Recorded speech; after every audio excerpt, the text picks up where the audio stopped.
So, ganito ang pagtanggal ng bituka ng hipon. Hanapin niyo yung ikalawang linya ng hipon. Doon niyo siya sundutin. Pag sundot niyo, yun, lalabas yung bituka.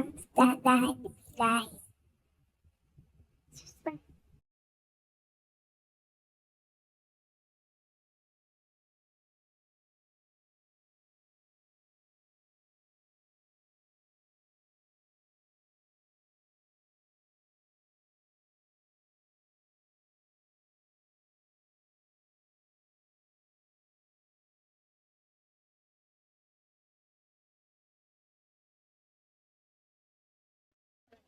Ayan na nga yung mga natanggal kong bituka ng hipon. Inipon-ipon ko sila dyan para mamaya tatapon ko na lang.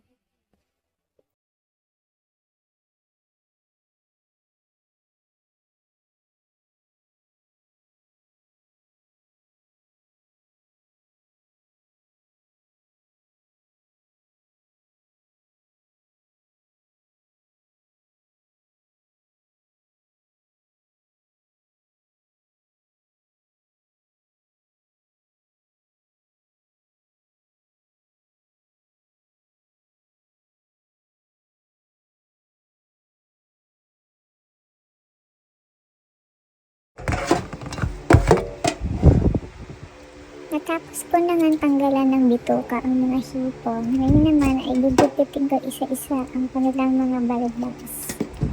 Kasi hindi rin siya maganda may balbas kapag niluto o kinain.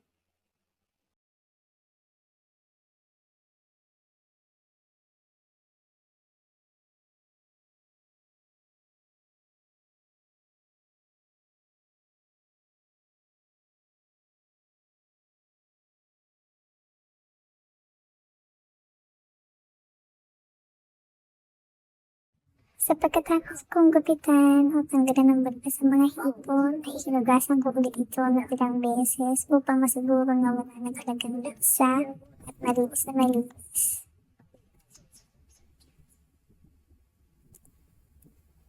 Ilinis ko na rin itong lababo upang walang tara.